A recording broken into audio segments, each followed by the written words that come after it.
परतत्त्वे सदा लीनो रामकृष्णसमाज्ञया यो धर्मस्थापनरतो वीरेशं तं नमाम्यहम्। नमः श्रीयतिराजाय विवेकानन्दसूरये सच्चित्सुखस्वरूपाय स्वामिने तापहारिणे स्वामिने तापहारिणे। আমরা বড়রা স্বামীজিকে নানাভাবে দেখি। সন্ন্যাসী, বাগ্মী, লেখক, বেদান্ত প্রবক্তা, গায়ক, যুবকদের আদর্শ, যুগনায়ক, নানানভাবে দেখা হয় স্বামীজিকে। বড়রা আমরা দেখি। কিন্তু স্বামীজি যেমন রাজার সঙ্গে রাজা হয়ে থাকতে পারতেন, তেমনি ছোটদের সাথে, শিশুদের সাথে একেবারে শিশু হয়ে যেতেন। আবার রাজা ও শিশু গলা জড়াজড়ি করে তার মাঝে খেলা করত। কিংবা রাজার সাজানো বাগান বা উদ্যান শিশু লণ্ডভণ্ড করে দিত। একবারের একটি ঘটনা রয়েছে, বিদেশে কোনো এক ভদ্রমহিলা, প্রতিপত্তিশালিনী ধনী মহিলা, স্বামীজিরই সুবিধা হবে বলে খুব সব সুন্দরভাবে বন্দোবস্ত করেছেন, ব্যবস্থাদি করেছেন। স্বামীজি গিয়ে সব ভণ্ডুল করে দিয়েছেন। দিব্য দুষ্ট বালকটি সব ওলটপালট করে দিয়েছেন। মহিলা চটে গিয়ে বলছেন, উহ, মানুষ বটে, যেন চীনা কাচের দোকানে পাগলা ষাঁড়। তা ষাঁড় মানে বৃষভ, সেটা তার বাহন। স্বামীজি যেন ভোলা শিব বা শিশু ভোলানাথ। আপনারা জানেন এই নামে বই রয়েছে। কিন্তু শিশুদের স্বামীজি বা শিশুদের বিবেকানন্দ এই নামেও উদ্বোধনের প্রকাশিত বই রয়েছে। স্বামীজির শিশু রূপ নিয়ে তো আলোচনা হয় কম বেশি, যে তার বাল্যকালের লীলা নিয়ে, বাল্যলীলা নিয়ে, ছোটবেলা স্বামীজি কেমন ছিলেন, বা বালক স্বামীজি তার বড় হয়েও যে ছোটদের মতো হাসি ঠাট্টা বা অন্যান্য যে সকল বালখিল্য আচরণ এবং নির্মল আনন্দের যা প্রকাশ, সেসব নিয়ে আলোচনা হয়। কিন্তু শিশুরা স্বামীজিকে কিভাবে পেয়েছিল, আমরা বড়রা তো একরকমভাবে বৌদ্ধিক দিক থেকে দেশের কথা, সমাজের কথা, ধর্মের কথা, আধ্যাত্মিকতার কথার দিক থেকে স্বামীজিকে দেখি। কিন্তু শিশুরা স্বামীজিকে কিভাবে দেখতেন, তারা কিভাবে স্বামীজিকে পেয়েছিলেন, অনেক স্মৃতিচারণ রয়েছে। তা যথাসম্ভব কালানুসারে উল্লেখ করা হবে আজকের আলোচনায়। শিশুরা স্বামীজির প্রতি বিচিত্র আকর্ষণ বোধ করত। জনৈক প্রত্যক্ষদর্শীর বিবরণ, তিনি হাসলে ভুবন হাসত, কাঁদলে পৃথিবী কাঁদত। স্বামীজি এলেই খেলাধুলো ছেড়ে আমরা তার কাছে দৌড়ে হাজির হতাম। বুঝতে পারি না পারি তার কথা শুনতে ভালো লাগতো, একজন বাল্য স্মৃতি প্রসঙ্গে বলেছেন। আবার বলছেন, আমাদের সঙ্গে বালকের মতো খেলা করেছেন। কাপড় দিয়ে মুখের এক পাশ ঢেকে বলছেন, বল দেখি আমাকে মেয়ে ছেলের মতো দেখতে লাগে কিনা। নৌকায় আস্তে আস্তে তিনি রহস্য করে ছেলেদের জন্য চিংড়ি মাছের গান গেয়েছেন, যার বক্তব্য হচ্ছে চিংড়ি মাছের দল তাদের দাঁড়া দিয়ে নৌকাগুলো আটকে দিচ্ছে, সেই জন্য মাঝিদের বাইতে হচ্ছে। তো যাই হোক, স্বামীজির বাল্যকালে আমরা জানি তার শিশু ভাই বোনেরা ছিলেন। রাত্রে শোবার পরে তারা গল্প বলার জন্য, বা স্বামীজিও তখন বালক, কত আর বড় তার পরের ভাইয়ের থেকে, মহেন্দ্রনাথের থেকে। তো যাই হোক, এই মহেন্দ্রনাথেরই লেখনী যে রাত্রিতে আমরা বিছানায় শুতাম, ঘর খুব বড়, দুখানি তক্তপোষ জুড়ে বড় দুখানা গদি পেতে তাতে ঢালা বিছানা হতো। প্রথমে বীরেশ্বর শুতো, তারপর আমি ও ছোট বোন। যা হোক, আমি একটু পরে বলতাম, ও দাদা একটা গল্প বল না। বীরেশ্বর অমনি গল্প বলতে আরম্ভ করত। একটা ছাগল ছিল, সে একটা বাঁশের সাঁকো দিয়ে একটা নদী পার হচ্ছিল। নদীতে খানিকটা গেছে, দেখে না জলে আরেকটা ছাগল। ছাগলটা মনে করলে যে একটা ছাগলই জলে রয়েছে। নদীটা যদিও ছোট, কিন্তু স্রোত খুব। ছাগলটা সেই ছায়াটা দেখে এক লাফ মারলে জলে, মেরে জলে পড়ল, পড়ে মরে গেল। তখনই আমরা সব ভাই বোন বলে উঠলাম, মহেন্দ্রনাথ দত্ত লিখছেন, ও দাদা, তোর গল্প যে বড় ছোট, ফুরিয়ে গেল, তুই আর একটা ভালো বড় গল্প বল। অমনি আবার একটু শুরু হতো বলে সেই আরেকটি বড় গল্পের যে বিবরণ রয়েছে, ব্যাঙের বাড়িতে খুব করে ঘটা করে যজ্ঞ হবে, তা পয়সা ফুরিয়ে গেছে, ব্যাঙ কর্তা মশাদের বাড়ি গিয়ে হাজির হয়েছে। বলছে, ও ভাই, যজ্ঞী হবে, নেমন্তন্ন, অনেক খরচা, কড়ি ধার দাও। তা যাই হোক, মশারা কড়ি ধার দিয়েছে, পয়সা দিয়েছে, বাড়ি এসে খুব যজ্ঞী টজ্ঞী হবে, তারপরে আর কোনো তার দেখা সাক্ষাৎ নেই। এদিকে বর্ষাকাল এসছে, মশারা দল বেঁধে ব্যাঙের বাড়ি গেছে কড়ি ফেরত নেওয়ার জন্য। দল বেঁধে মশারা বলছেন, কড়ি দাও ভাই, কড়ি দাও ভাই। আর ব্যাঙেরা বা ব্যাঙকর্তা খেয়ে দিয়ে বেশ মোটা হয়েছে, জলেতে বুক পর্যন্ত ডুবিয়ে বলছে, কে কার কড়ি ধারে, কে কার কড়ি ধারে। অর্থাৎ কে কবে কার কাছ থেকে ধার নিয়েছে সেটা কে মনে রাখছে। মশারা হতভম্ব, গাছের উপর অপেক্ষা করছে, বেশি ব্যাঙের কাছেও যেতে পারছে না, ব্যাঙ তো বুক সমান জলে বসে রয়েছে, আর এদের মধ্যে খাদ্য সম্পর্ক। তো কিছুক্ষণ পরে গাছ থেকে একটা সাপ এসে ব্যাঙকে ধরেছে। তখন ব্যাঙের হুঁশ হয়েছে, এবার ছাড়া পেতে হবে। ব্যাঙ তাই বলছে, কড়ি নাও, কড়ি নাও, কড়ি নাও। আর মশারা বলছে, এখন সাপের পেটে যাও, এখন সাপের পেটে যাও। তা মহেন্দ্রনাথ তার ভাই লিখছেন, গল্পটি বীরেশ্বর অর্থাৎ বালক স্বামীজি মশার গুনগুন আওয়াজ ও ব্যাঙের আওয়াজের মতো। ব্যাঙের আওয়াজ কিরকম তিনি লেখেননি, কিন্তু ব্যাঙের আর কি ঘ্যাঙর ঘ্যাঙর আওয়াজ হবে করে নানা প্রকার ভাবভঙ্গি সহ বলতো।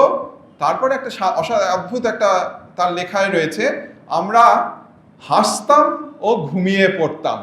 এই হাসতে হাসতে ভাই বোনেরা ঘুমিয়ে পড়তো, তারা তখন ছোট্ট শিশু।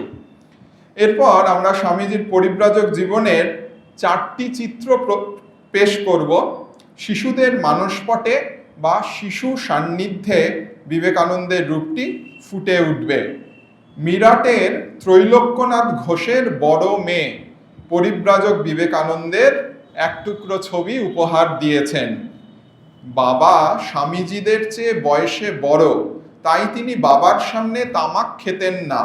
বাগানের দিকে এক ধারের ঘরে তক্তপোষের উপর বসে খুব খেতেন। হাসতে হাসতে বলতেন, বাবাকে যেন বলিসনি। আমরা 2 বোন, আমাদেরকে নিকষা মাসি ও শূর্পণখা মাসি বলে খেপাতেন। আমরা রেগে গেলে বলতেন, তোরা চটিস কেন, ওরা দুজন কি কম? স্বয়ং রামচন্দ্র একজনের নাক কেটেছেন, শূর্পণখা, আর বিভীষণ অন্যজনের ছেলে, নিকষা। তা এরা চাটনি পরিবেশন করছে, সেই সময় মজা করতেন, দেখিস দিতে দিতে যেন লাল পড়ে না যায়। বাগানে বেড়াতে বেড়াতে তুড়ি দিয়ে গান গাইতেন, আলু কড়াইশুঁটি সেদ্ধ খেতেন শীতকালে আগুন পোয়াতে পোয়াতে। এই সময় সেখানে গঙ্গাধর মহারাজ ছিলেন, আর এরা 2 বোন গঙ্গাধর মহারাজকে ছোট স্বামীজি বলতেন। ছিপছিপে চেহারা, অদ্ভুত স্মরণশক্তি, খড়ের গাদার উপর একা একা বসে থাকতেন। স্বামীজি এই ছোট 2টি মেয়েকে মজা করে বলতেন, কেন একলা বসে আছে জানিস? মা মাসির জন্য চুপি চুপি কাঁদছে রে, কেউ যেন দেখতে না পায়। কান্না কেন বাপু, দেশে গিয়ে দেখে এলেই হয়। তারা বোধ করি মানাই করেছে, আর এখান থেকে যাবেই বা কি করে? এমন খ্যাটের বহর কোথায় পাবে? তো এই ত্রৈলোক্যনাথ ঘোষের বাড়িতে তখন গঙ্গাধর মহারাজ আর স্বামীজি রয়েছেন। স্বামীজি এই বাচ্চা 2 শিশুকন্যার সঙ্গে মজা করছেন। পরিব্রাজক জীবনে স্বামীজি পর্যটন করতে করতে মহাবালেশ্বরে এসছেন, দক্ষিণ ভারতে। উকিলের বাড়িতে অতিথি হয়েছেন। এই উকিলের একটি শিশু সন্তান ছিল। সে রাতে এত কাঁদতো যে কেউ তাকে ঘুম পাড়াতে পারতো না, আর তার কান্নার চোটে অন্যেরাও কেউ ঘুমোতে পারতো না। একদিন স্বামীজি উপযাচক হয়ে শিশুটির মা বাবাকে বললেন যে আপনারা যদি শিশুটিকে আমাকে দেন তাহলে আজ রাতে আমি ওকে সামলাবো। তার শিশুটির মা বললেন, সে কি স্বামীজি, আমাদের কোনো আপত্তি নেই, কিন্তু আপনি এর কান্না থামাবেন কি করে? আমি এই বাচ্চাটির কান্না থামাতে পারি না, আপনি একে সারা রাত কি করে সামলাবেন? স্বামীজি বলছেন, দেখি না চেষ্টা করে। তা শিশুটিকে স্বামীজির কাছে দেওয়া হলো। স্বামীজি ওকে কোলে নিয়ে সারা রাত ধ্যান করলেন। আর খুবই আশ্চর্যের বিষয়, শিশুটি সারা রাত একবারও কাঁদেনি, চুপ করে ঘুমিয়েছে। বিনা দ্বিধায় বলা যায় যে স্বামীজির ধ্যান তাকে শান্ত রেখেছিল। এটি আমাদের দশম সংঘাধ্যক্ষ পূজনীয় বীরেশ্বরানন্দজি মহারাজ কথিত। পূজনীয় চেতনানন্দজির বইতে খুব সুন্দর শিরোনামে এই ঘটনাটি উল্লেখ করা রয়েছে, আয় ঘুম আয়। স্বামীজি যেন ঘুম পাড়ানি মতো সেই বাচ্চা শিশুকে ধ্যানের মাধ্যমে ঘুম পাড়িয়েছিলেন। কোচিন থেকে স্বামীজি এসেছেন ত্রিবান্দ্রমে। সেখানে কে.এস. রামস্বামী শাস্ত্রী বলে, তার তখন কতই বা বয়স, তিনি লিখছেন বছর 14 হবে। তিনি রয়েছেন, তার বাবার বাড়িতেই স্বামীজি এসছেন। বাবা হচ্ছেন সুন্দররাম আয়ার। এই বাবা ছিলেন ওই কোচিন রাজ্যের রাজকুমার মার্তণ্ড বর্মার গৃহশিক্ষক। তারই ছেলে, সুন্দররাম আয়ারের ছেলে রামস্বামী শাস্ত্রী লিখছেন যে এরকম একদিন সকালে দেখছি যে চিঠি হাতে একজন এসেছেন। সরল বুদ্ধিতে মনে হলো ইনি নির্ঘাত একজন মহারাজা। তাই তার হাত থেকে চিঠিখানি নিয়ে এক দৌড়ে উপরে বাবার কাছে, অর্থাৎ সুন্দররাম আয়ারের কাছে গিয়ে বললাম, বাবা, এক মহারাজা আপনার সঙ্গে দেখা করতে এসেছেন, তিনি নিচে আপনার জন্য অপেক্ষা করছেন। বালকে 14 বছর হবে। আর হ্যাঁ, এই চিঠিখানি আপনাকে দিয়েছেন। আমার কথা শুনে তিনি, অর্থাৎ বাবা, হেসে বললেন, রামস্বামী, তুই এত সরল, কি বলবো? আরে বোকা, রাজা মহারাজারা কি তোর আমার মতো সাধারণ লোকের বাড়িতে আসেন? আমি তবুও বসে এই রামস্বামী বিশ্বাস করতে পারছে না। সে বলছেন, আপনি একবার গিয়েই দেখুন, আমি নিশ্চয় করে বলছি ইনি মহারাজা। তা বাবা নিচে যাবেন, স্বামীজির সাথে আলাপ হবে, চিঠি দেখবেন, কথাবার্তা হবে, এবং পরে ছেলেকে সেই বাবা বলছেন যে উনি সত্যিই এক মহারাজ, তবে ছোটখাটো কোনো রাজ্যের রাজা নন, ওর অসীম সাম্রাজ্য অন্তর্জগতে, সর্বোচ্চ আত্মার জগতে। এটি গেল বালক, 14 বছরের ছেলে রামস্বামী শাস্ত্রীর স্মৃতিকথা। 1893 সাল এসে উপস্থিত হয়েছে। স্বামীজি তখন মাদ্রাজের ডেপুটি অ্যাকাউন্টেন্ট জেনারেল শ্রীযুক্ত মন্মথ ভট্টাচার্যের বাড়িতে আছেন। ভট্টাচার্য মশাইয়ের বাড়িটা ছিল মেরিনার দক্ষিণ প্রান্ত ছাড়িয়ে অল্প দূরে। মনে পড়ছে, বম্বেতে যেমন মেরিনা ড্রাইভ রয়েছে, চেন্নাইতেও মেরিনা বিচ রয়েছে। ওই মেরিনা বিচের ওই সব দিকে, দক্ষিণ দিকে বলছে, অল্প দূরে। তা যাই হোক, সমুদ্রের ধারেই বাড়ি। স্বামীজির কথা শুনতে প্রায় সন্ধ্যার দিকে এই মন্মথ ভট্টাচার্যের বাড়িতে শ্রীনিবাস পাই এবং আরও কয়েকজন সহপাঠীর সঙ্গে যেতেন। তো তাদের অভিজ্ঞতা তারা লিখছেন। শ্রীনিবাস পাই লিখছেন, এক সন্ধ্যায় আমরা তার কাছে বসে তার কথা শুনছি। ঠিক এমনি সময় ফুটফুটে ছোট্ট একটি মেয়ে, খুব সম্ভবত ভট্টাচার্য মশাইয়ের মেয়ে, টলমল করতে করতে ঘরে এলো। স্বামীজি শিশুটিকে সাদরে কোলে তুলে নিয়ে একটি পাঞ্জাবি গান গাইতে লাগলেন। গান শেষ হলে বললেন, লোকে বলে এটি গুরু নানকের রচনা। গানটির পিছনে যে ইতিহাস আছে তাও তিনি সবাইকে বললেন। খুব সুন্দর। আমাদের যে সঙ্গীত সংগ্রহ রয়েছে উদ্বোধনের প্রকাশিত, সেখানেও নিরাকার ভজন হিসেবে এই গুরু নানকের লেখা গানটি রয়েছে।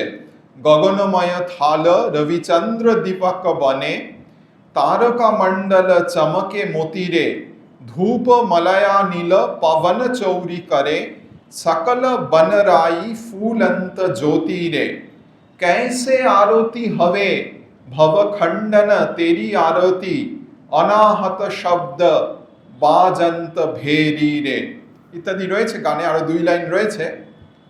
যেন আকাশটা একটা বিশাল থালার মতো, আর তার মধ্যে যে নক্ষত্রপুঞ্জ, সূর্য, রবি, চন্দ্র, এগুলো যেন বাতি, দীপকের মতো থালার মধ্যে আমরা যেমন বাতি দিয়ে ভগবানকে দেখাই সন্ধেবেলা, তো সেই রকম।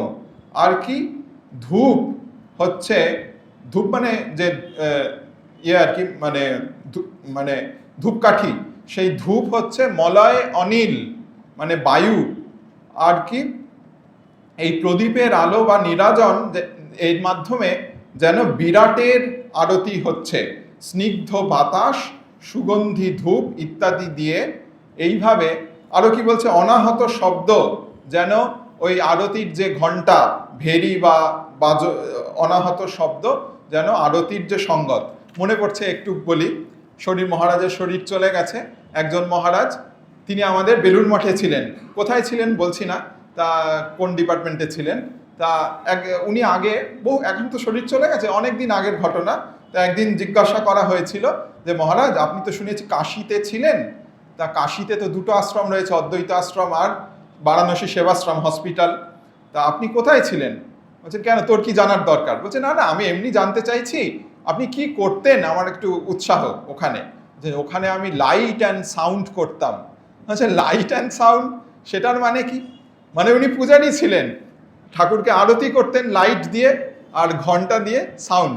তো এখানেও যেন নিরাকার ভজনে বলা হচ্ছে যে বিরাটের আরতি হচ্ছে এই সন্ধেবেলায়। রবি ঠাকুরেরও একটি গান রয়েছে এই ভাব নিয়ে, যে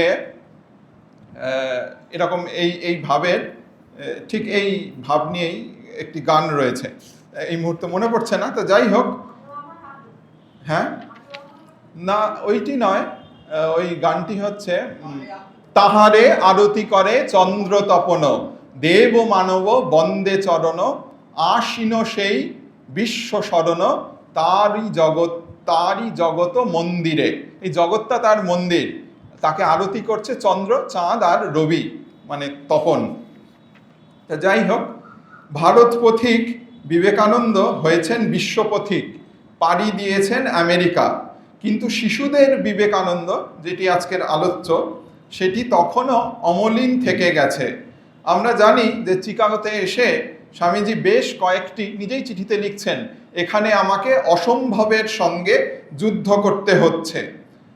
তা আমরা খুব গ্লোরিফাই করে, খুব বড় করে দেখি ওই যে চিকাগোর রাস্তায় পরিচয় পত্রহীন, ঠাঁইহীন বিবেকানন্দ বসে রয়েছেন, উল্টো দিকের ঘরের দরজা খুলে যাবে, যবনিকা উত্তোলনের মতো সেখান থেকে যেন একদম রূপকথার গল্পের মতো মেরি হেল, তিনি মিসেস হেল বেরিয়ে আসবেন। স্বামীজি মাদার চার্চ বলতেন তাকে। বেরিয়ে এসে সব বন্দোবস্ত করে দেবেন ধর্ম মহাসভায় যোগদানের জন্য। কিন্তু এ অনেক পরের ঘটনা। এর আগেও স্বামীজির জীবনের যে ঘটনা পরম্পরা রয়েছে তা কিন্তু রূপকথার থেকে কোনো অংশে কম নয়, কম রোমহর্ষক নয় সে কাহিনী। স্বামীজির তখন শীতের পোশাক নেই পর্যাপ্ত, এইদিকে চিকাগোতে খরচাও বেশি, আর যেটুকুনি জমানো টাকা নিয়ে গেছেন ভারত থেকে সেটিও খুব দ্রুত ফুরিয়ে যাচ্ছে। ধর্ম মহাসভার অনেক আগে, সেপ্টেম্বরে, তার আগেই আগস্টে বা জুলাইতে পৌঁছে গেছেন। ফলে স্বামীজি ঠিক করলেন বোস্টনে চলে যাবেন, ওখানে খরচা কম। ট্রেনে উঠেছেন, সেই রেল পথেই স্বামীজির সঙ্গে কেট স্যানবর্নের বৃদ্ধা একজন মহিলার দেখা, এবং তিনি এই অদ্ভুত একজন মানুষ, ও দেশ থেকে এসছে, প্রাচ্য থেকে এসছেন, তার সবাইকে দেখাবেন বলে তিনি ম্যাসাচুসেটসে তার খামার বাড়ি ব্রিজি মেডোজ, সেখানে তাকে আমন্ত্রণ জানান। স্বামীজির জীবনী গ্রন্থে রয়েছে এটি রহস্যময় ঈশ্বরের লীলা। কেন আরও এটি এই জন্য বলা হচ্ছে যে বিশেষ তাৎপর্যপূর্ণ, কারণ এই ম্যাসাচুসেটসে যাওয়ার সূত্রেই স্বামীজির সঙ্গে অধ্যাপক রাইট, গ্রিক ভাষার অধ্যাপক ছিলেন হার্ভার্ডের, যে রাইটের সঙ্গে স্বামীজির সাক্ষাৎ হবে। আর রাইটই তো তাকে পরিচয়পত্র লিখে দেবে, ট্রেনের টিকিটও কেটে দেবেন, এবং বলবেন যে আপনি কেন যদি বৃহত্তর আমেরিকার সঙ্গে আপনার পরিচয় হতে চায় তাহলে অবশ্যই আপনি ধর্মসভায়, স্বামীজি একসময় আশাও ছেড়ে দিয়েছিলেন যে পার্লামেন্ট অফ রিলিজিয়ান্সে যোগদান করবেন না, কিন্তু রাইট তাকে উৎসাহিত ইত্যাদি করবেন। কিন্তু সেখানেও জীবনীতে রয়েছে রাইট একদিন এই ইয়েতে এসছেন, ম্যাসাচুসেটসে এসছেন স্বামীজির সাথে দেখা করতে, কিন্তু সেদিন স্বামীজি সেখানে ছিলেন না, দেখা হলো না। ফলে ওই বোস্টন বা ম্যাসাচুসেটসের 40 মাইল দূরে সমুদ্র উপকূলবর্তী গ্রাম্য নিবাস অ্যানিস্কোয়ামে রাইট তাকে আমন্ত্রণ জানাবেন। ওই গ্রীষ্মের সময় ওরা ওই রকম সময় অ্যানিস্কোয়ামে থাকতেন সপরিবারে। তা স্বামীজি এই আপনার কেট স্যানবর্নের বাড়ি থেকে ওইখানে যাবেন। সেই বাড়িতে এত কথা বলার উদ্দেশ্য হচ্ছে 3টি ছোট ছেলে মেয়ে ছিল। এলিজাবেথ, যাকে বেসি বলে বেশি পরিচিত, তার বয়স 13 বছর মতো, বাচ্চা ছোট মেয়ে। অস্টিন বলে একটি ছেলে, তার 10 বছর পেরিয়েছে সবে। আর ছোট্ট জন আরেকটি ভাই, তার 2 বছর। আর এদের মা হচ্ছেন মেরি টাপ্পান রাইট। তিনি তার স্মৃতি লিখেছেন এবং চিঠিতেও লিখেছেন স্বামীজি কিভাবে এই শিশুদের সাথে মিশে যেতেন। তা লেখা পড়ছি, সব ধরনের সব লোক তার প্রতি আগ্রহান্বিত হয়েছিল অ্যানিস্কোয়ামে ধর্ম মহাসভার আগে। এমনকি গ্রামের শিশুরা পর্যন্ত বলা বলি করত তিনি তাদের কি বলেছেন। স্বামীজি কি বললেন ছোট ছেলেরাও সেটা নিয়ে আলোচনা করত। চিঠিতে লিখছেন, সকলে আমাদের কটেজে হরদম যাতায়াত করত। আর ছোট্ট শ্রীমতী মেরিল হচ্ছে শিশু শ্রোতা, উত্তেজনায় চোখ দুটো জলজল করত, গাল লাল হয়ে উঠত। আরও লিখছেন, আশ্চর্য সরল ও নিষ্কলঙ্ক মানুষ ইনি, নিজের জন্য কোনো কিছু দাবি নেই। ছেলে মেয়েদের সঙ্গে, এই 3 জনের সাথেই বোধহয়, স্বচ্ছন্দে খেলা করছেন। একটা লাঠি আঙুলের মধ্যে ঘুরিয়ে ঘুরিয়ে মজা করছেন, আর বাচ্চারা সেটা তার মতো করতে পারছে না দেখে উল্লসিত হাসিতে ফেটে পড়ছেন। রাইটের পরিবারে সে সময় বয়সে সব থেকে ছোট ওই যে বলা হলো জন কে রাইট, 2 বছরের মাত্র শিশু তখন। পরে ইনি আমেরিকার জিওগ্রাফিক্যাল সোসাইটির ডিরেক্টর হয়েছিলেন। তা যাই হোক, অবসরের পরেও তিনি বিবেকানন্দকে এমনই, ওই 2 বছরের স্মৃতি তার মনে এমনই ছাপ ফেলেছিল, তিনি স্বামীজিকে আমাদের স্বামী বলে উল্লেখ করতেন। আর অস্টিনের সাথে, যে 10 বছরের ছেলেটির সাথেই স্বামীজির বেশি সখ্যতা বা দোস্তি গড়ে উঠেছিল। স্বামীজি পরে কেমব্রিজে আরেকবার রাইটদের বাড়িতে গেলে একটি লাল হৃদয় আকৃতি বাক্সে চকলেট ক্যান্ডি নিয়ে যেতেন এই অস্টিনকে দেওয়ার জন্য। একে স্বামীজি লাইট অফ এশিয়া বলে এডউইন আর্নল্ডের যে বুদ্ধের জীবনী, সেটি উপহার দিয়ে লেখেন, অস্টিন রাইটকে বিবেকানন্দের ভালোবাসা ও আশীর্বাদ সহ উপহার। 1894 খ্রিস্টাব্দের প্রথম ভাগ স্বামীজি কেমব্রিজে এসেছেন।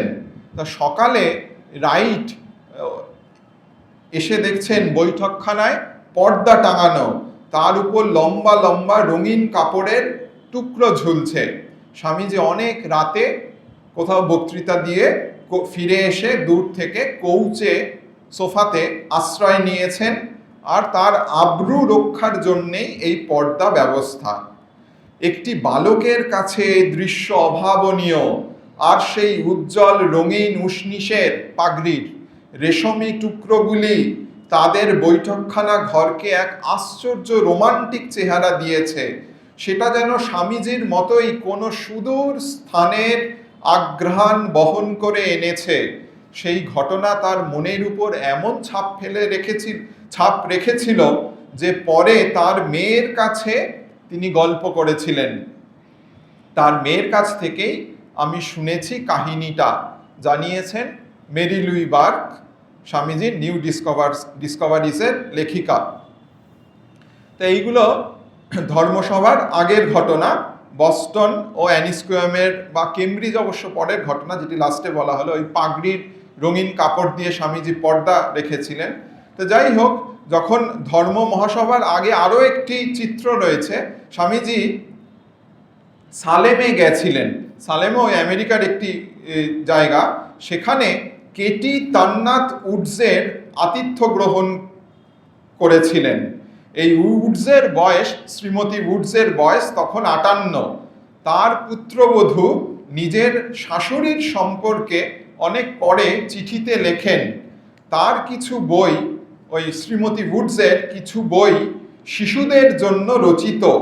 সন্দেহ নেই শিশুদের প্রতি তার একটা বিশেষ আকর্ষণ ছিল, কারণ স্বামীজির অবস্থানকালে তিনি তার বাগানে শিশু ও যুবকদের কাছে স্বামীজির বক্তৃতার ব্যবস্থা করেছিলেন।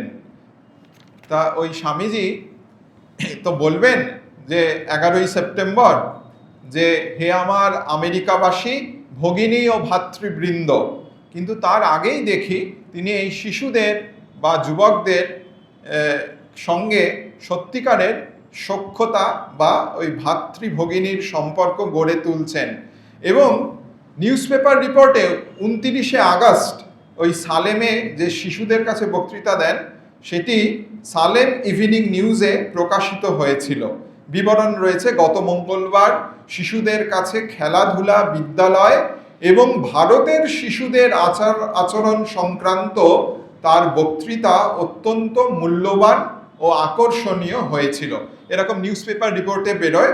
ওই সভায় একটি বাচ্চা মেয়ে স্বামীজির কাছে এসে বলছেন যে জানেন, আমার শিক্ষক আমাকে এমনভাবে প্রহার করেছেন যে আমার আঙুল ভেঙে গেছে।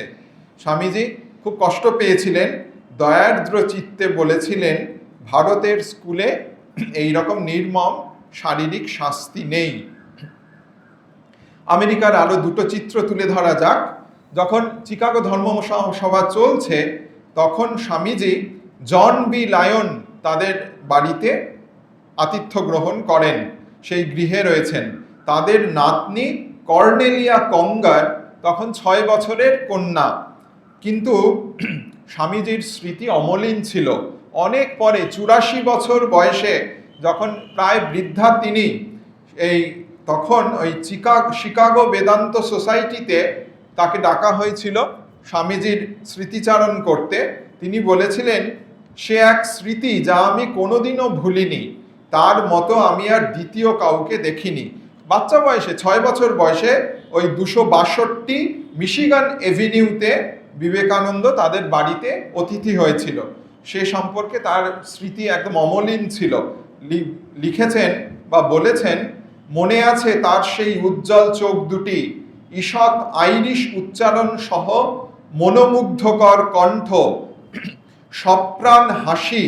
তিনি আমাকে ভারতবর্ষের গল্প শোনাতেন, বাদর, ময়ূর, সবুজ টিয়া পাখির ঝাঁক, বটবৃক্ষ, আর সেই নানা রঙের ফল মূল সবজিতে ভরা বাজার।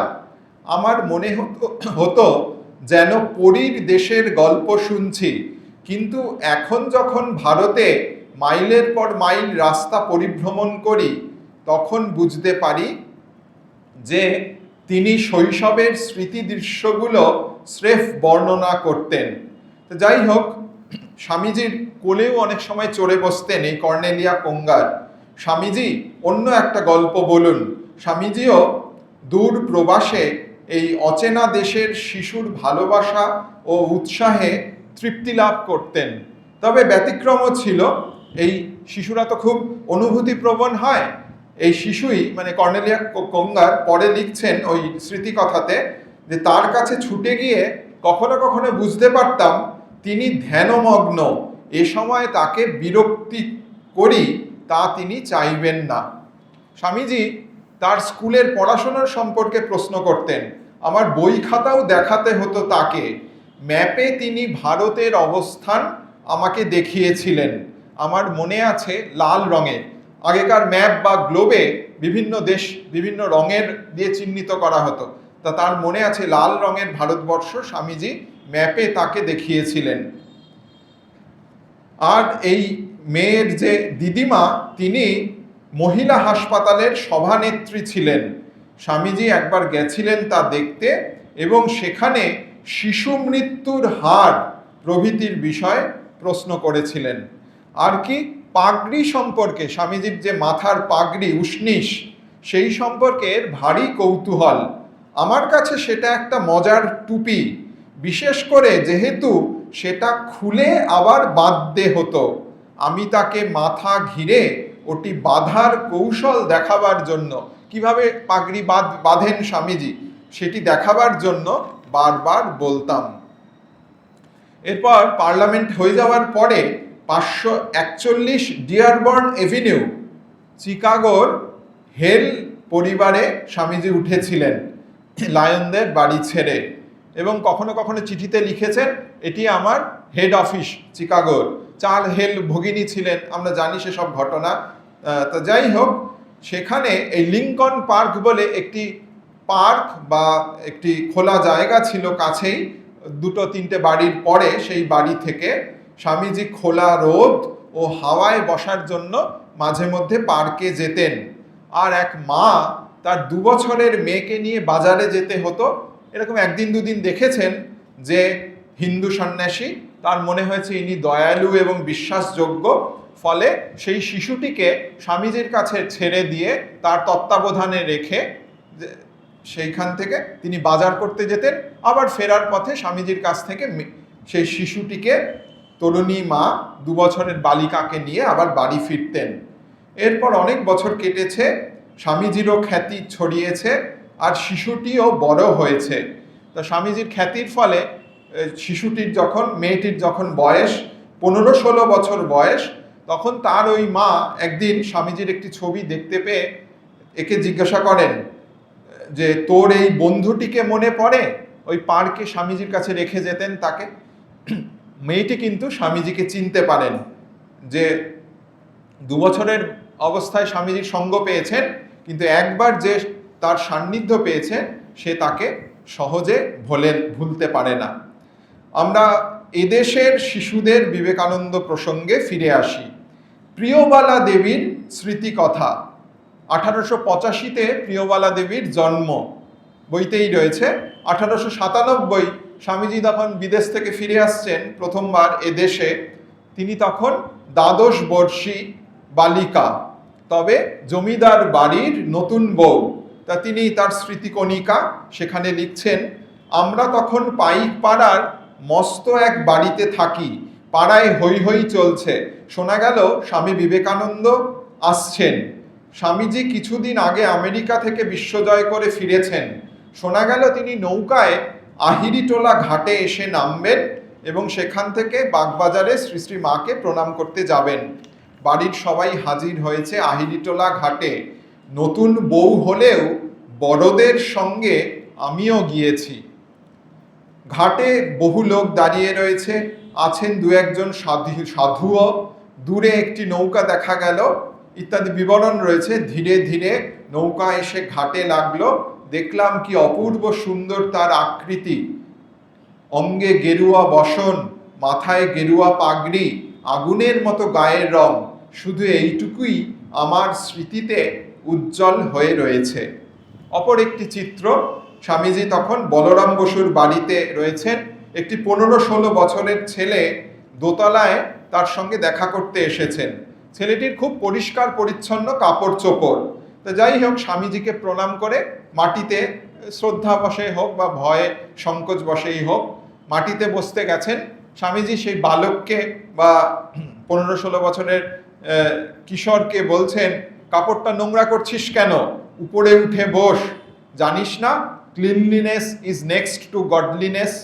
ঈশ্বর পরায়ণতার পরেই পরিচ্ছন্নতা।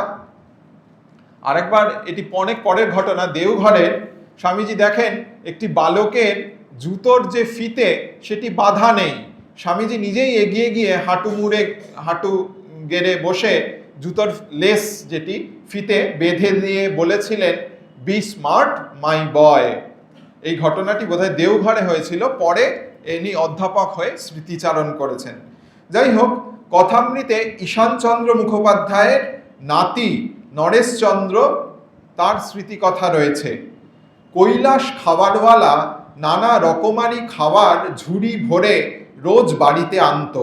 সব ছেলেরা মিলে পরমানন্দে জলপান করা হতো। স্বামীজি কাকার বন্ধু হওয়ায় ঠিক বাড়িরই একজন ছেলের মতো গণ্য হতেন। আমাদের সব কারুর 2 পয়সা বরাদ্দ, কারুর 4 পয়সা, কারুর বা 2 আনা, যার যা স্কেল বাঁধা। মাথা খুঁড়লেও তার একরতি বেশি পাওয়ার উপায় নেই। স্বামীজি সিনিয়র গ্রেড, কাকার র্যাঙ্কের, বড়দের দলের। যেদিন আসতেন তারও ওদের মতো হাড় বাঁধা। একদিনের ঘটনা তিনি বর্ণনা করেছেন, জিভে গজা সেদিন এসেছে। ওটা ওর বড়ই প্রিয় স্বামীজির। তা বকরায় যা পেলেন, যেরকম স্কেল বাঁধা, তা তো খেয়েছেন, কিন্তু স্বামীজির মন ভরেনি, তুষ্ট হননি। একখানা গজা তিনি হঠাৎ তুলে নিলেন, নিয়ে সবার সামনে নিজের জিভে ঠেকালেন, তারপরে হাড়ির মধ্যে টপ করে ফেলে দিয়ে বলছেন হো হো করে হেসে, এ যা সব এটো হয়ে গেল, ওরে তোরা কেউ গজা খাসনি, বলে হাড়ি শুদ্ধ একাই মেরে দিলেন। কি আমোদই করতেন!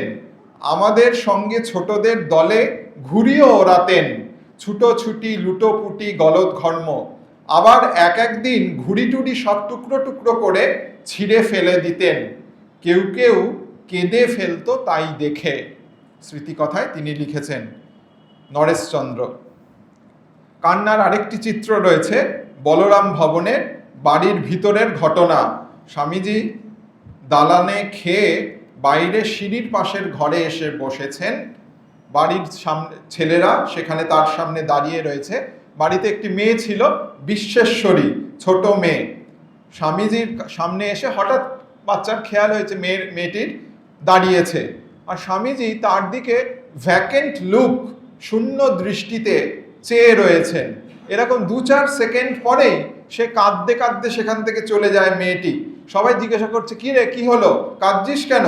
সে জবাব দিলে, সন্ন্যাসী আমায় কি করে দিলে। ওই কথা শুনে এই মেয়েটির ঠাকুমা হচ্ছেন মাতঙ্গিনী ঘোষ, অর্থাৎ বাবুরাম মহারাজের মা। তা তিনি স্বামীজির কাছে এসে জানতে চান, মেয়েটির ভিতরে আপনি কি করেছেন, মেয়েটি এরকম করে কাঁদছে?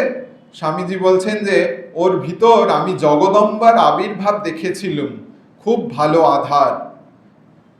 অক্টোবর 1897, অর্থাৎ দ্বিতীয়বার পাশ্চাত্যে যাওয়ার আগের ঘটনা। স্বামীজি ডায়াবেটিসে তখন খুব ভুগছেন। মারি পাহাড়ে গেছেন চেঞ্জে। পুলিন বিহারী মিত্র এবং আরও কয়েকজন সেখানকার প্রবাসী, তারা বাঙালি মেসে থাকতেন। তার স্মৃতিচারণ। কখনো কখনো তিনি ছেলে মানুষের মতো হয়ে যেতেন, ঠিক যেন বন্ধুর মতো। নিজের গুরুত্ব একদম ভুলে যেতেন, আবার অন্য কালে অন্য রূপ। আমরা তখন ছোকরা। একদিন আমাদের মেসে বেড়াতে এসেছেন। কচুরি ভেজে দেওয়া হয়েছে, খাচ্ছেন, খুব ভালো লেগেছে। একটু খেয়ে আমাকে খেতে দিলেন। আমি তার প্রসাদ খাচ্ছি। আবার বলছেন, ওই এটো ছেলেটি খাচ্ছে, পুলিন বিহারী খাচ্ছে, বলছে যে আমাকে একটু খেতে দিয়েছেন। আবার বলছেন যে ওইটি থেকেই আরেকটু দে না, বেশ চমৎকার, কি বলিস? স্বামীজি নিজে প্রথমে খেয়েছিলেন, তারপর প্রসাদ করে পুলিন বিহারীকে দিয়েছেন। পুলিন বিহারী খাচ্ছেন, আবার বলছেন ওটার থেকেই দে না, বাচ্চার মতো, সখার মতো আচরণ করছেন। স্বামীজি অন্যত্র কিন্তু লিখেছেন, ময়দার জিনিস পেটের পক্ষে বিষতুল্য, কিন্তু ছেলে ছোকরাদের কাছে যেন ছাড় রয়েছে, তাদের হজম শক্তিও বেশি। তা যাই হোক, শিশুদের মনস্তত্ত্ব বা কিশোর বয়সী মনোভাব স্বামীজি খুব বুঝতেন এবং স্নেহের আশ্রয় দিতেন। এই রকম দুটো ঘটনা রয়েছে। ব্যতিক্রমী ঘটনা, যে এক বালকের জীবনে, হয়তো স্বামীজি এখন আছে না শিশুদের আইন, জুভিনাইল অ্যাক্ট বলে, সেই ব্যাপারেও হয়তো ওয়াকিবহাল ছিলেন বা তার দূরদৃষ্টি ছিল। দুটি ঘটনা দুজন গুরু ভাইকে নিয়ে, রাখাল মহারাজ আর হরি মহারাজ, ব্রহ্মানন্দ আর তুরিয়ানন্দ। রাখাল মহারাজের পয়সা চুরি গেছে পকেট থেকে, মঠবাসী এক বালকের কীর্তি। মহারাজ তাকে হাতে নাতে ধরে স্বামীজির কাছে উপস্থিত করেছেন। বলছেন, অনুযোগ করে বলছেন, তুমি একে আশকারা দাও, তাই এ এমন কাজ করে। ছেলেটি ভয়ে থরহরি। স্বামীজি কিন্তু বকলেন না, উল্টে রাখাল মহারাজকেই চার্জ করছেন, তুই মহন্ত, সকলকে দেখার ভার তো তোর উপর। ও ছেলে মানুষ, স্কুলে যায়, টিফিনে অবাক জলপান, নকল দানা, ঘুগনি দানা খাবার শখ স্বাভাবিক, যেমন তোর আমার ছেলেবেলায় ছিল। মাঝে মাঝে 2-4 আনা দিয়ে দেখ চুরি বন্ধ হয় কিনা। আবার আরেকদিন একটি ছেলে হরি মহারাজের টেবিল থেকে পয়সা চুরি করেছে, সেই নিয়ে ভারী মঠে চেঁচামেচি শোরগোল রাগারাগি চলছে। সকলে বলছে দাও বেটাকে, খুব রাগারাগি চলছে। স্বামীজি ঠাকুর ঘরে গেছেন, সেখান থেকেও শুনতে পাচ্ছেন। ঘরে ফিরে এসে যখন থামেনি এবং শুনছেন সকলে বলছেন দাও বেটাকে এক্ষুনি দূর করে, স্বামীজি রাগ গিয়ে পড়ল হরি মহারাজের উপর। বলছে, হরি ভাই, you have no right to tempt others. দোষ তোমার, তুমি পয়সা কেন টেবিলে রাখবে? কিছুক্ষণ পরে কি অদ্ভুত ঘটনা দেখুন। বলছে, কোথায়? তাকে ডাকো। ছেলেটি এসছে, 12-14 বছরের ছেলে, কেঁদে কেঁদে এসে দাঁড়িয়েছে। স্বামীজি জিজ্ঞাসা করছে, তুই পয়সা চুরি করেছিস? ছেলেটি জবাব দেয় না। বলছে, আয় আমার সঙ্গে। বলে স্বামীজি তাকে নিজের ঘরে নিয়ে গেছেন। নিয়ে নিজের টেবিল থেকে চাবির তোড়া তার দিকে দিয়ে ছুঁড়ে দিয়ে বলছেন, আজ থেকে তুই আমার ক্যাশিয়ার, কোষাধ্যক্ষ। মানে পুরো টাকা পয়সার পুরো ভার তাকে যেন দিয়ে দিচ্ছেন। তা রাগারাগির মতোই শিশু মহলে কিন্তু রক্তারক্তির ঘটনাও বিরল নয়। এমন ঘটনা শুনিয়েছেন, বিরল ঘটনা, যতীন্দ্র কৃষ্ণ দত্ত। আমরা তখন স্কুলে পড়ি, 15-16 আন্দাজ বয়স। তখন কি বা তার মাহাত্ম্য বুঝবো। আমাদের বাগবাজার বোসপাড়ার বাড়িতে স্বামীজি এলে হুলস্থুল পড়ে যেত। মনে পড়ে একদিন স্বামীজি আমাদের বৈঠকখানায় এসেছেন। আমাদের বাড়ির একটি বউ পাশের ঘর থেকে তাড়াতাড়ি লুকিয়ে স্বামীজিকে দরজার ফাঁক দিয়ে দেখতে গিয়ে বেকায়দায় একটা পা কেটে রক্তারক্তি ঘটালেন। এবং তিনি স্মৃতিকথায় লিখছেন, সেই সময় পর্দা বা আবরুর বেজায় বাড়াবাড়ি। দুর্ঘটনার কথা বাইরের ঘরে, বিশেষ করে খুড়ো মশাইকে বলা হয়নি বা জানতে দেওয়া হয়নি। তাড়াতাড়ি জলপটি এবং কি ওষুধ দিয়ে ব্যাপারটি গায়েব করা হলো। শিশুদের স্বামীজি অসম্পূর্ণ থেকে যাবে যদি না দ্বিতীয়বার স্বামীজি যখন পাশ্চাত্যে গেলেন 1899-এর নভেম্বর মাসে তিনি লেগেটদের বাড়িতে ছিলেন। সেইখানে একটি ঘটনা উল্লেখ না করলে অসম্পূর্ণ থেকে যাবে।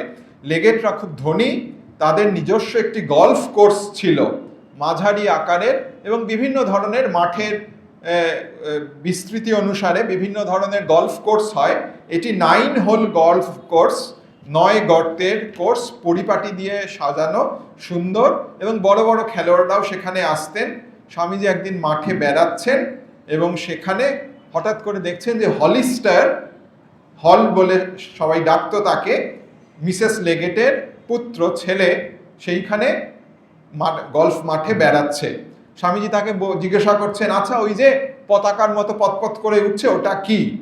হলিস্টার দেখলে এই সুযোগ পাওয়া গেছে, স্বামীজিকে ভালো করে জ্ঞান দেওয়া যাবে। স্বামীজিও জানতে চাইছে ছোট ছেলের কাছে। যে তখন হলিস্টার গলফ খেলা ব্যাপারটা খুব করে বুঝালো যে ক্লাব বা লম্বা গলফের লাঠি দিয়ে বলকে ওই যে পতাকার পাশে নিচে ছোট্ট গর্ত রয়েছে, মেরে ওই গর্তে ফেলতে হয়, তাহলে পয়েন্ট পাওয়া যায়। গর্তের কাছে ওই পতাকা থাকে। তা উৎসাহের বশে হলিস্টার একটা গলফ স্টিক বা ওই ক্লাব জোগাড় করে স্বামীজিকে দেখাতে লাগছেন যে কীভাবে কি করতে হয়। স্বামীজি জিজ্ঞাসা করছেন, কয় মারে বল গর্তে পড়ে? তা এ বালক বলছে যে 7-8 বার তো লাগবেই। স্বামীজি বলছেন যে আমি 1 মারে গর্তে বল ফেলতে পারি। স্বামীজি, বালক অবাক হয়ে গেছে যে 1 মারে কখনোই সম্ভব নয়, অসম্ভব ব্যাপার। তখন স্বামীজি বলছেন, বাজি ধরবে? তখন বালক হাসছে, যে তাহলেই হয়েছে। বলছে ঠিক আছে, তুমি তো হারবেই। দেখলেন যে পকেটে $8 রয়েছে এবং সেটি তার পরম সম্পদ। বা বাচ্চারা যেমন পকেট মানি পায়, হয়তো কোনোভাবে পেয়েছে, তা শ্রীমান হল পকেটে হাত দিয়ে ওই বিশেষ সম্পদ $1/2 বাজি ধরল। আর এদের যে কথাবার্তা হচ্ছে, স্বামীজি নিজে $1 ছিল পকেটে, সেটি বাজিতে রেখেছে। এটি দূর থেকে মিস্টার লেগেট দেখে মিস্টার লেগেট এগিয়ে এসে বলছেন যে কি ব্যাপার? তখন স্বামীজি বলছেন, ও আমার আর হলের মধ্যে, প্রাচ্য ঋষি ও আমেরিকান বালকের মধ্যে কি গুরুতর ব্যাপার ঘটছে সেটা আর বলতে চাইছেন না। তখন সব শুনলেন লেগেট, পরে বলছেন যে স্বামীজি এটা অসম্ভব, বড় বড় খেলোয়াড়রাও 4-5 বার লাগে ওই গর্তে বল ফেলার জন্য। তা স্বামীজি বলছে আমি এক মারেই ফেলে দেবো। বলছে এটা কি হিপনোটিজম, মেসমেরিজম? তো এইসব রয়েছে। আর এই বালক খুব লাফাচ্ছে, স্বামীজি এবার হারবে, স্বামীজি এবার হারবে। তো স্বামীজি বলছে ঠিক আছে, তুমি শুধু আমাকে গর্তটা দেখিয়ে দাও। গর্ত দেখিয়ে দিয়েছে, দিয়ে সরে এসছে। স্বামীজি কোটের হাতা গুটিয়ে গলফ ক্লাব কয়েকবার দোলালেন এবং বলে আঘাত করলেন, এবং আপনারা জানেন ঠিক এক মারেই বল শূন্য দিয়ে ছুটে গর্তে গিয়ে পড়েছিল। ছোট্ট ছেলে হায় হায় করে বলে উঠল, আমার $50, আমার $50 চলে গেল। আর মিস্টার লেগেট বিড়বিড় করে বলছেন, ভারতীয় যোগীর অলৌকিক খেলা। তো খেলাধুলাতে স্বামীজির বিশেষ উৎসাহ ছিল। জাগুলিয়া গ্রামে, আমাদের নদিয়ায়, পশ্চিমবঙ্গের, তার এক সম্পর্কিত ভগ্নী থাকতেন।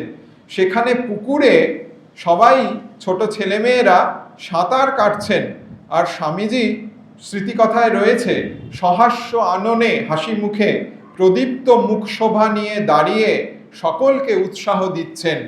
তিনি সামনে, তার সামনে ছেলেমেয়েরা আনন্দে সাঁতার কাটছেন। সকলকে আনন্দের স্রোতে ভাসিয়ে রেখেছেন স্বামীজি। তার জীবৎকালে বেলুড় মাঠে এখানেও ক্রীড়া প্রতিযোগিতার অনুষ্ঠান হয়েছিল। নানা প্রকারের দৌড় ঝাঁপ, শারীরিক কসরত, এবং আরেকটি ইভেন্ট ছিল যে কে স্পিডে সাইকেল নিয়ে বেরোতে পারে আর কে সব থেকে আস্তে ধীরে ধীরে সাইকেল চালাতে পারে। এই দুটো খেলাতেই একটি ছেলেই যে স্পিডে সাইকেলে জিতেছিল, সেই ওই ধীরে বা মন্থর গতিতে সাইকেলের কৃতিত্ব দেখিয়ে স্বামীজির আশীর্বাদ পান। স্বামীজির শরীর চর্চার উপর আগ্রহ ছিল, আপনারা জানেন। বেলুড়েই বাইরে, মঠের বাইরে কোনো এক স্কুলের পুরস্কার বিতরণী সভায় তিনি উৎসাহ দিয়েছিলেন ছেলেদের। বেলুড়ে একবার বড়দিনের অনুষ্ঠান হয়েছে। শুভ তিথিতে, ক্রিসমাস ইভ, শিশুদের ও বালকদের উপঢৌকন উপহার দেবার জন্য পাশ্চাত্য রীতিতে একটি ক্রিসমাস ট্রি নানাবিধ মনোহারী জিনিস দিয়ে সাজানো হয়েছে। যেসব বালক বেলুড়ে ছিল, নিবেদিতা তাদের সকলকে এক একটি উপহার নিজে হাতে দিয়েছিলেন। স্মৃতিলেখক জানিয়েছেন, আমি সেলুলয়েড খাপে একটি টুথব্রাশ পেয়েছিলাম। তারপরে তিনি লিখছেন, স্বামীজির অধ্যাত্ম মহিমার অপার গুণে শিশুরূপী ভগবান যিশু যেন আবার সকলের মধ্যে জেগে উঠলেন। তা আমরা শুরুতে বলেছিলাম স্বামীজি শিশু ভোলানাথ, যে শিবের ভাব, বালক শিব বা শিশু ভোলানাথ। তেমনি এই শেষে এসে দেখি সিস্টিন চাইল্ড, ইংরেজিতে খ্রিস্টানিটিতে বলে শিশু ভগবান, তার সম্পর্কে বলা হয়েছিল। দুটোই, শিশু ভোলানাথ এবং সিস্টিন চাইল্ড, দুটোই তার ক্ষেত্রে প্রযোজ্য। ওই যে স্বামীজি ভাই বোনদের গল্প শুনিয়েছিলেন, একটা ছাগল সাঁকো পেরোচ্ছে, নিচে নদী, আর পেরোতে গিয়ে ছায়া দেখে ঝাঁপ দিয়েছিলেন এবং হাবুডুবু খাচ্ছেন। আমাদের মধ্যে যেন সেই দিব্য শিশুর সত্তা, সাঁকো পার হতে গিয়ে আমরা জলে পড়েছি, কিন্তু আমাদের মৃত্যু হয়নি সেই ছাগলের মতো। আমরা স্বামীজির উৎসাহে সংসার সমুদ্রে সাঁতার কাটছি, আর স্বামীজি হাসি মুখে আমাদের উৎসাহ দিচ্ছেন। শেষ করব একটি চিঠি ও জ্যোতির্ময়ী দেবীর লেখনী দিয়ে। জ্যোতির্ময়ী দেবী, তিনি লিখছেন, 1315 সালে একদিন বাবা পিতামহদের খাবার সময় ছোটরা আমরা ভূত দেখা নিয়ে তর্ক বিতর্ক করছি। সেদিন বাবার কাছে প্রথম শুনি স্বামীজির কথা।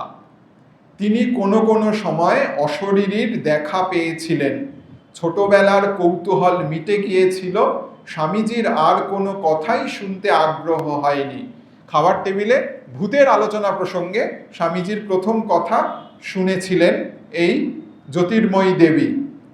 শুনলে হয়তো, আরো কিছু জিজ্ঞাসা করলে স্বামীজির কথা, হয়তো অমৃত কথা শুনতে পেতাম, কিন্তু কে জানে সময় ও সুকৃতির গতি, সময় না হলে স্বামীজির কথা যেন শোনা হয় না। এতকাল পরে মাকে জিজ্ঞাসা করি, মা তুমি কি স্বামীজিকে দেখেছিলে? এবং তারপরে আরো স্মৃতি কথায় রয়েছে তার মায়ের স্মৃতি, জয়পুরে স্বামীজি তাদের বাড়িতে ছিলেন, সেসব প্রসঙ্গ।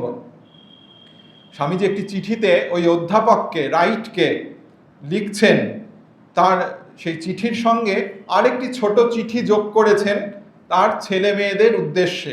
এটি যেন শিশু বালকদের এবং আমরা যারা বয়স্ক, স্বামীজি অনেক সময় বয়স্কদের নিয়ে মজাও করেছেন, বলছেন যে ইউ আর অল মুস্ট্যাচ বেবিজ, মানে গোফালা শিশু, শরীরে আকৃতিতে বয়সে বড়, কিন্তু গোফ নিয়ে কেউ ইয়ে হওয়ার কিছু নেই।